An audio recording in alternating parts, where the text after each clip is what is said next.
Since the first nuclear weapons test in the deserts of New Mexico and the bombings of Hiroshima and Nagasaki, nuclear weapons have become significantly more powerful. Since the first test in New Mexico by the United States in 1945, there have been 2,475 nuclear detonations worldwide. However, over 85% of these detonations were carried out by just two countries, the United States and the former Soviet Union. Of these thousands of detonations, only two have been used in warfare, the ones dropped on Hiroshima and Nagasaki during World War II by the United States. But those bombs were very small compared to modern weapons. The Hiroshima bomb produced an explosion of 15 kilotons, or 15,000 tons of TNT. The bomb dropped on Nagasaki had an explosion of 21 kilotons. But just how much bigger can nuclear weapons get? The answer is terrifyingly much bigger. The largest nuclear weapon currently in the United States arsenal is the B-83, which can produce a blast of 1.2 megatons. To understand the scale from here, 1 megaton equals 1 million tons of TNT, which is equal to 1,000 kilotons. Remember that the Hiroshima explosion was just 15 kilotons. This means the B-83 produces a blast 80 times more powerful than that. What I've shown so far on this scale is just the size of the mushroom cloud these bombs produced. So, to expand the scale even further, let's place the size of Mount Everest here and the average altitude of a commercial airplane, which is where you would typically fly, here. Now, the Castle Bravo bomb is the largest nuclear weapon ever tested by the United States. It produced a blast of 15 megatons, or about 1,000 times the scale of Hiroshima. But even this is insignificant compared to the largest nuclear weapon ever detonated. In October 1961, the Soviet Union created the largest artificial explosion in human history when they detonated this device, known as the Tsar Bomba. Here, over this territory called Novaya Zemlya, the bomb detonated with an astounding force of 50 megatons, or about 3,333 Hiroshima explosions combined. It was so powerful that it nearly destroyed the plane that dropped it, shattering windows as far away as Norway and Finland. And the shockwaves created by the bomb circled around the Earth 3 times. But this test was actually just a scaled-down version of what was theoretically possible. Although never tested, the Soviets had plans to create a bomb twice as powerful as the Tsar Bomba itself. A bomb so powerful it would have produced a blast of 100 megatons, or about 6,666 Hiroshima explosions combined. To get another sense of scale, let's imagine the center of São Paulo, Brazil, as the epicenter of these explosions.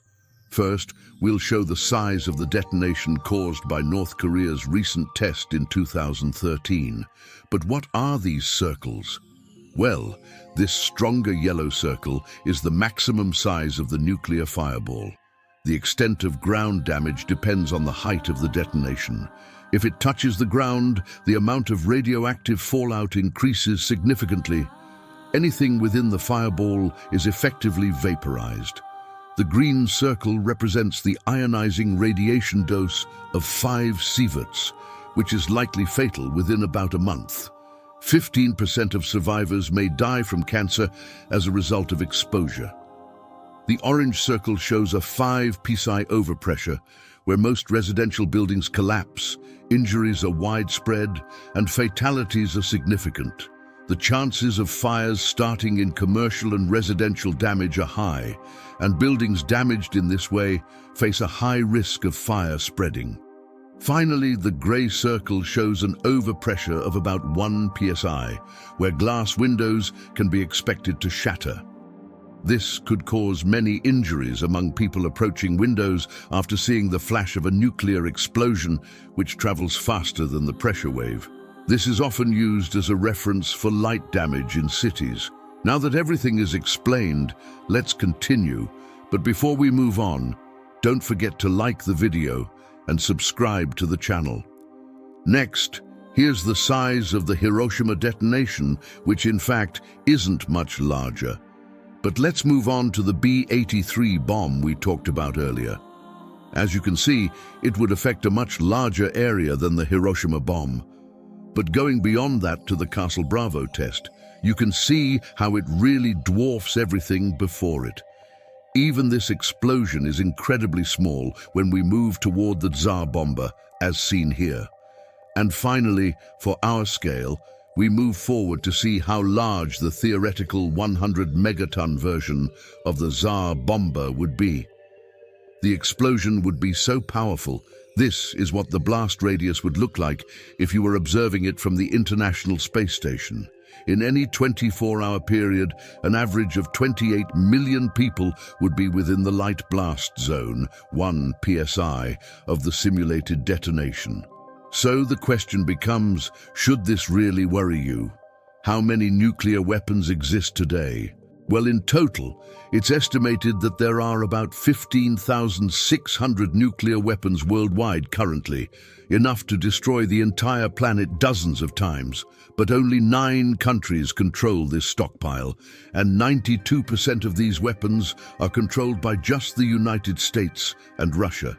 The other 8% of the global nuclear arsenal is controlled, in descending order, by France, China, the United Kingdom, Pakistan, India, Israel, and North Korea.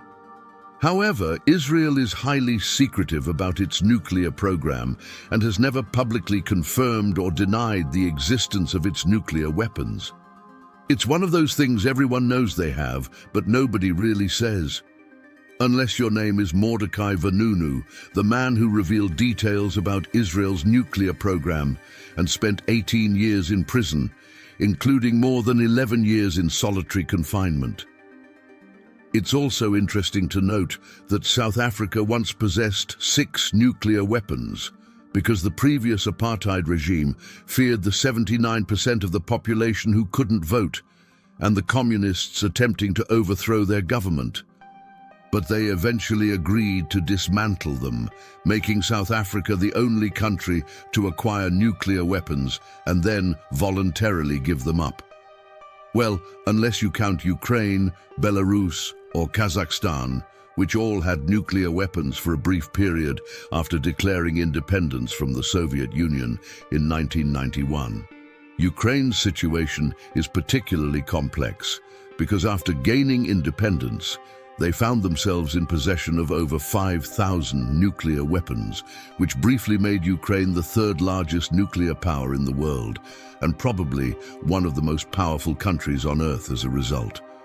They agreed to hand them all over to Russia in exchange for a very serious promise that no one would violate their territory or borders in the future. And we all know how that turned out. As a result, it's unlikely that other countries will be eager to give up their nuclear weapons in the future.